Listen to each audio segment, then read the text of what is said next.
at the 1960 World Cup, for which he will be best remembered. Eusebio's 9 goals in England propelled Portugal to a third-place finish, and a succession of opposing teams simply had no answer to the power and pace of his play. He finished his 64-cap career having accumulated 41 goals for Portugal. He also earned European football's Golden Boot award twice and was Portugal's top scorer every season between 1964 and 1973. He helped Benfica to 11 league championships and 5 domestic cups.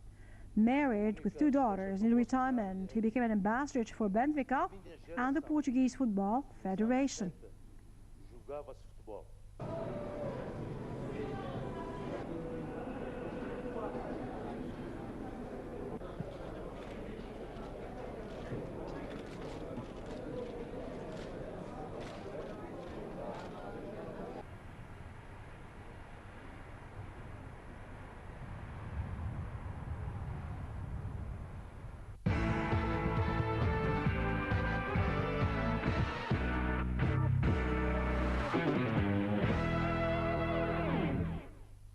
Welcome back. You're still watching Sprint, and I'm still joined with Islam Sanhouri, sports and tennis expert.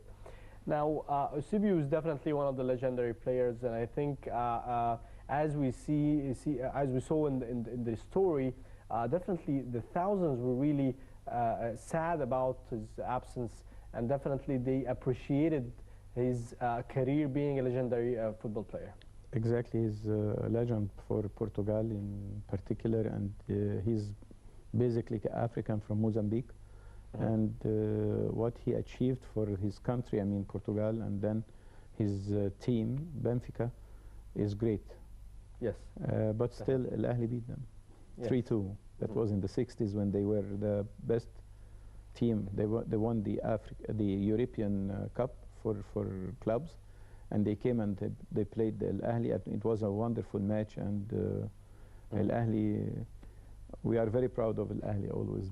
I mean, it's a big loss for football and for sports in all, but that's life. I mean, definitely, and this ends definitely his presence as a legendary football player, dying at the age of 71. From Eusebio, and we're still with football. If we move to just a quick roundup for the latest results with the Egyptian Premier League. Finally, the Premier League managed to have a comeback and go on. At least for the time being. We don't know the fate of the Egyptian League until now, but at least it is moving with a fast pace. Almost 2 matches are played, and the results at the beginning are not really satisfactory for all, since the majority of the teams are still, you know, has been in a stalled state for a very long time, and the return and the comeback is not that easy.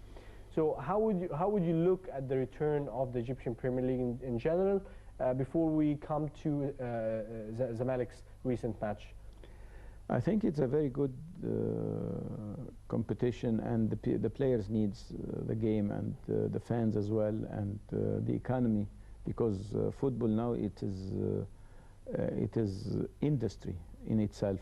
Yes. And we have 2 groups, and maybe the best match or the top match of the second group was Al Ismaili and Zamalek, when Al Ismaili beat Zamalek in Cairo with a wonderful goal from about 40 yards to the net directly. And then when he went back home and he was playing with the police union, he couldn't score a single goal. I mean, Ahmed El Aghouz is one of, he was always a very good player and assistant coach, and now is the coach.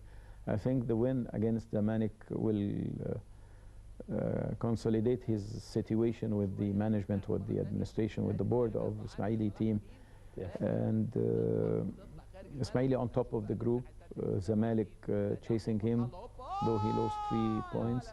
And then he was very much lucky to win Talay Al Geish, because the goalkeeper, he played the whole match wonderful. So it might be an out-of-scope question, but are you with this, you know, new outfit for Zamalek? Are you, because it has been a controversial outfit, are you with it or against it? Definitely against it, and the second half was much better.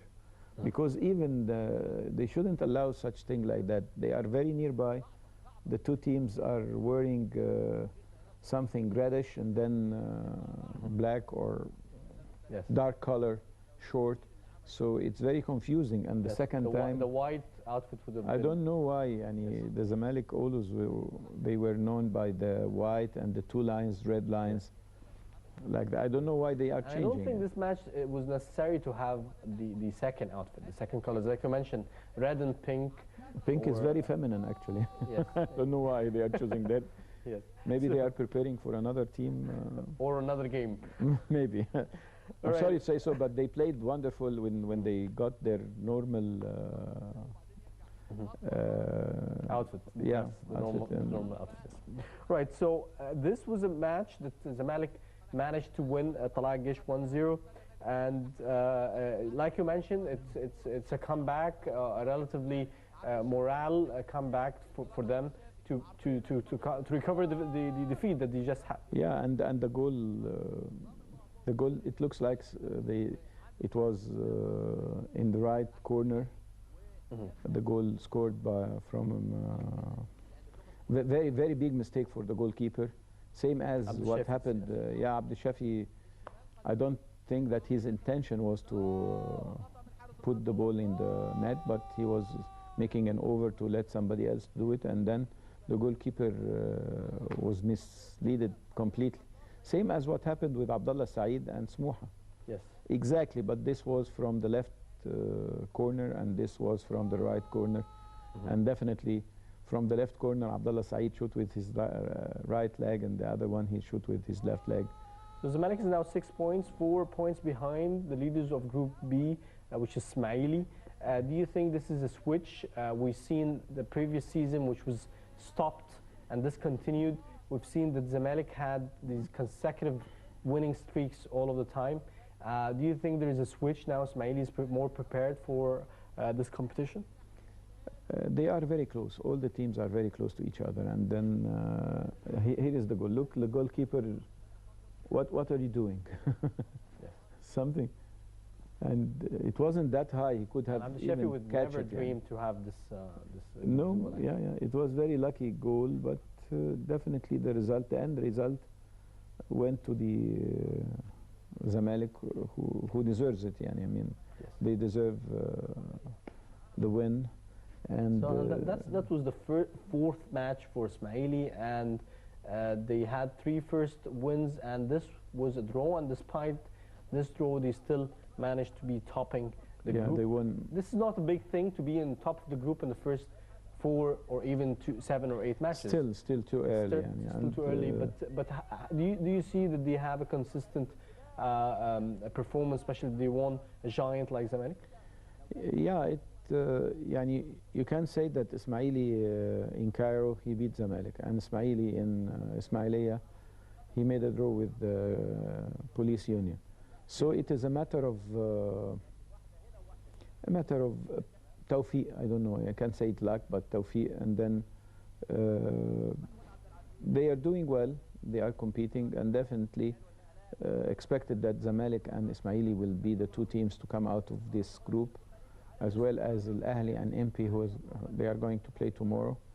They are on top of their group. And the knockout will start in the final stages or the playoff of the season. But from now we can expect Zamalek and Ismaili and Ahli and MP, but nobody knows what will happen. And still this broadcasting problems still going on. I think Captain Hassan Hamdi, president of Al Ahli board, he had a meeting with the Minister of Information, Mr. Ray Sharafuddin, and I remember very well that he said, okay, this is not a deal, I have to go back to my board. I think this is something good, that he always referred to his board. Maybe he's negotiating, but he has to ratify what he's saying or doing with the board. That's Ahli management, that's the Ahli ethics. I mean, I'm Ahlawi as well. And you're with the decision? They have the right to do that, and it's not right that such a big team like Al Ahly to do what they called a conspiracy against his president. And when he did this press conference, he mentioned that unanimously in the second round, six were chosen, first round of elections, and then in the second round they had to choose 2 out of 4, and then unanimously the 20 teams represented, they chose Al Ahly. He said, my apology, this is not correct, and he considered that as a conspiracy against the top team. We have to admit that Al Ahly is drawing smiles for all our country. Exactly, and and the achievement. They're still the only club to be achieving on the African level, and also to be having to go for so many times the World Club Cup and 8 times with the African Champions. And this board of Hassan Hamdi board, he was the vice president with Captain Saleh Slim, who passed away, I think, if I'm not mistaken, in the 6th of May 2002. And he was carrying over even as the vice president since 2001. In this very short time, he scored 6 African Cup. Wow.